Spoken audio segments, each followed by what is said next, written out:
One of them is Will Rogers in 1962 in the Saturday Review. He wrote, "I don't make jokes, I just watch the government report the facts." So introducing myself, I'll quote a little bit from Ronald Reagan, my hero. And he called the 9 most terrifying words in the English language. But tonight, I hope that what I'm about to say is true. I'm from the government, and I'm here to help. Anyway, we're all here today because we know how serious the circumstances have become in our country. Over the last 5 years ago, if you were to say to a friend that we would be where we are today, with the government intrusion that's happening, even starting in the last administration going to this one, people probably wouldn't even believe it. But in some ways, with the new administration coming in, they're doing us a favor because it's brought front and center the dangers of excessive government, federal government intrusion. So Democrats and Republicans have both participated in this. Right. You know, we've all heard the story of the frog that slowly turn on the kettle and turn up the heat and it boils to death.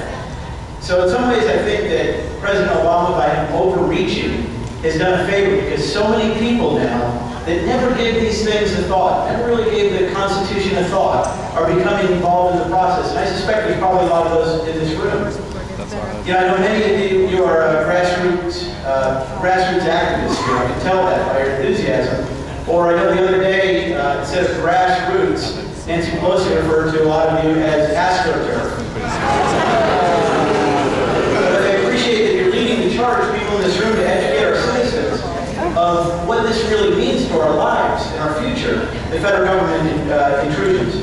You know, I know you're the real activists, and you know, and you all realize that we need to give our government, really from top to bottom, an extreme makeover. Yeah. Our plastics are the program, and not just the Botox that people like Nancy Pelosi.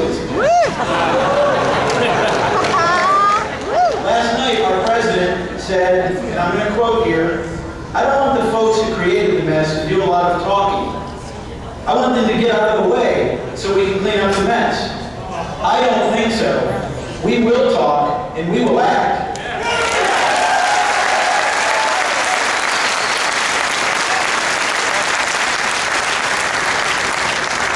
By the way, you know, I told my wife during the election, during the campaign, when is the last time we heard our president use the words liberty or freedom? Think about it.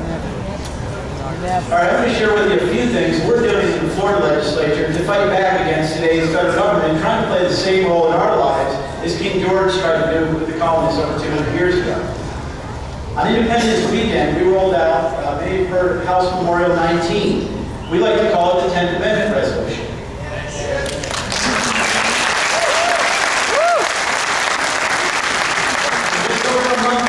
We have 47 House co-sponsors, which this time of the summer, I think that's very, very unusual to see that much enthusiasm in the state legislature.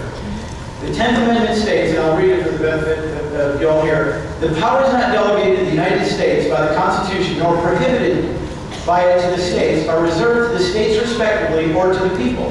Yes.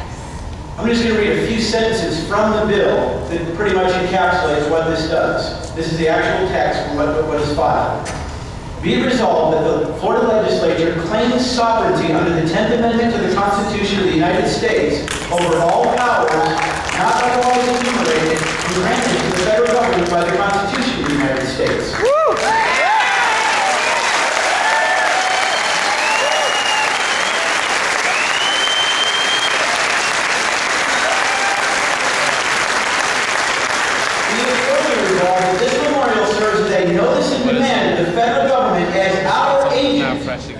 To cease and desist, effective immediately, from issuing mandates that are beyond the scope of these constitutionally delegated powers.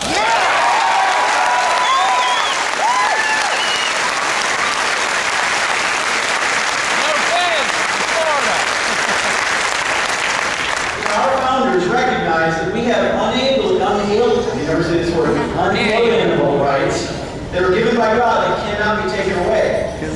You know, we say the states and the people gave the federal government whatever rights they have, so we have the right to take some of them back, don't you think?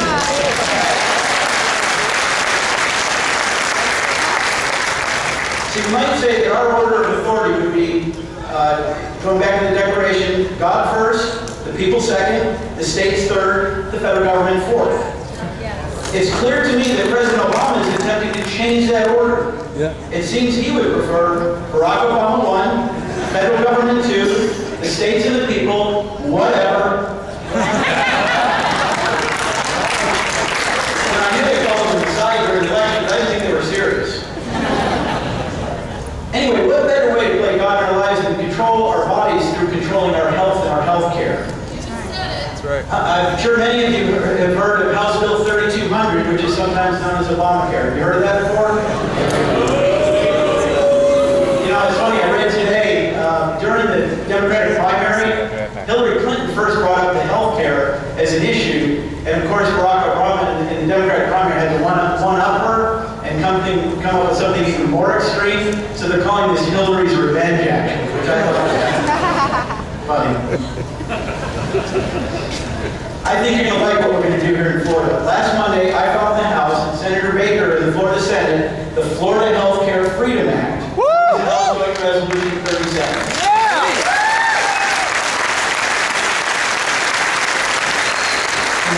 The last week and a half, we have 19 House co-sponsors. The Senate's a little slow. They don't have the bill numbers yet, but I'm sure we're going to see a similar response once they get up and going. I'll read a few lines from this bill to encapsulate it.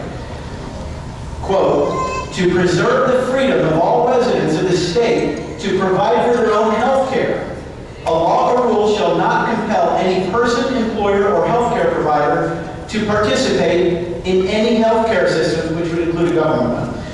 A person or employer may pay directly for lawful health care services and shall not be required to pay penalties or fines for paying directly for these services.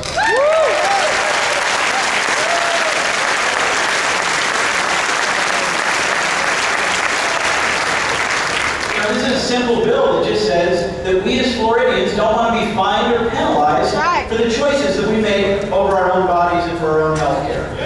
You know, you wonder what would our founders have to say about a plan like this. It just so happens one of them did, and he was a doctor.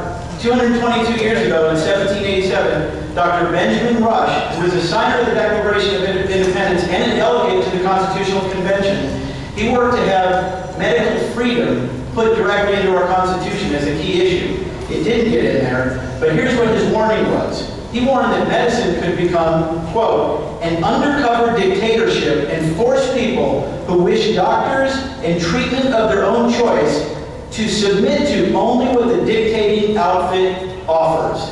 Does that sound familiar? No, never heard of it. Arizona, a few weeks ago, just passed a similar bill. I flew to Atlanta and met with the House sponsor, the one that put it through, and we modeled ours after there. It's going to the Arizona ballot in 2010. And with your help, it'll go to the Florida ballot in 2010.